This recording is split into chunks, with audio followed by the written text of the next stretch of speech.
قرآن کریم کا تیسرا حق ہمارے اوپر ہے اس کی تلاوت. قرآن کریم کی تلاوت. آج پورا کا پورا معاشرہ قرآن کریم کی تلاوت سے خالی ہے. ایک زمانہ وہ تھا کہ صبح سویرے مسلم معاشرے سے قرآن کریم کی تلاوت کی آواز آتی تھی، لیکن آج اگر مسلم معاشرے کا جائزہ لیا جائے تو تلاوت کی آواز نہیں آئے گی، گانے کی آواز آئے گی.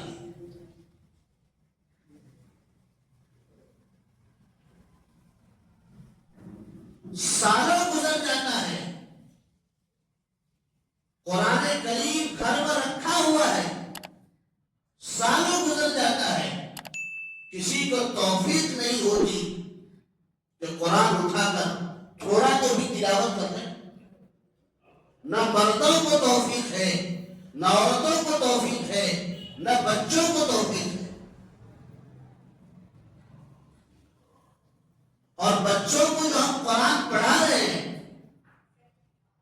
وہ بھی گویا کہ ایک رسمی طور پر بچیوں کو ہم قرآن پڑھا رہے ہیں رسمی طور پر، اور شادی کے موقع پر فخر سے کہتے ہیں کہ میری بچی قرآن پڑھی ہوئی ہے.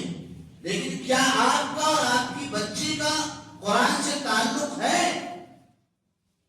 امام صاحب کے پاس قرآن پڑھنے کے بعد کیا تلاوت کا معمول ہے؟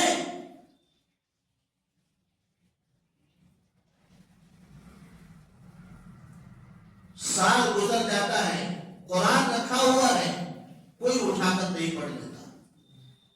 کتنا ظلم ہے قرآن کے ساتھ. پھر ہم یہ سمجھتے ہیں کہ ہم کو برکتیں ملے. نیا گھر بن گیا تو سب سے پہلے قرآن لے جانا ہے. سب سے پہلے قرآن اٹھا کر اگر وہاں رکھ دیں گے تو کیا ہو جائے گا؟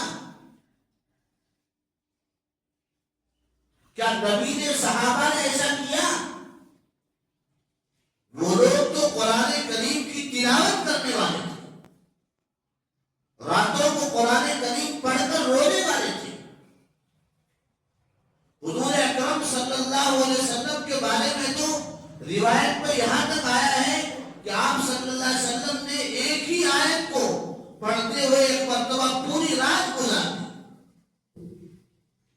جس نبی کے ہم نام لیوا ہیں اس نبی کا تو حال یہ ہے کہ ایک ہی آیت کی بار بار تلاوت کرتے رات گزار دیتے ہیں، اور ہمارا حال یہ ہے کہ ایک سال گزر جاتا ہے ایک آیت کی ہم تلاوت نہیں کرتے.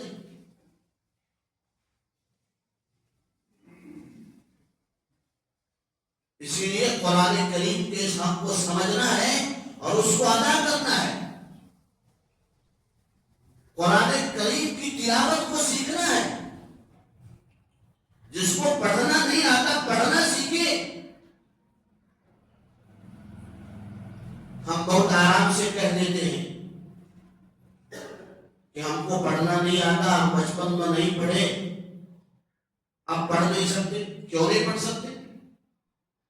پڑھ سکتے ہیں. کوشش اگر بندہ کرے تو کچھ بھی مشکل نہیں ہے. اگر کسی آدمی سے کہا جائے کہ تم کو اتنے پیسے ملیں گے یا تمہارا فلاں کام ہو جائے گا، لیکن تم کو پڑھنا نہیں آتا، تم 3 مہینے میں 6 مہینے میں تھوڑا بہت چلنے لائق پڑھنا سیکھ لو، وہ ضرور پڑھنا سیکھ لے گا. اس لیے کہ اس کے دل میں یہ عظمت جو آ گئی نا کہ اگر میں پڑھنا تھوڑا سیکھ لیا تو ہم کو پیسے مل جائیں گے، میرا گھر بن جائے گا، میرے بچوں کی زندگی اچھی ہو جائے گی. لیکن قرآن کا عظمت جو دل میں نہیں ہے تو قرآن کے لیے وقت نہیں نکلتا. قرآن کا جو عظمت دل میں نہیں ہے اس لیے یہ کہہ دیا جاتا ہے کہ ہم کو پڑھنا نہیں آتا، ہم پڑھ نہیں سکتے.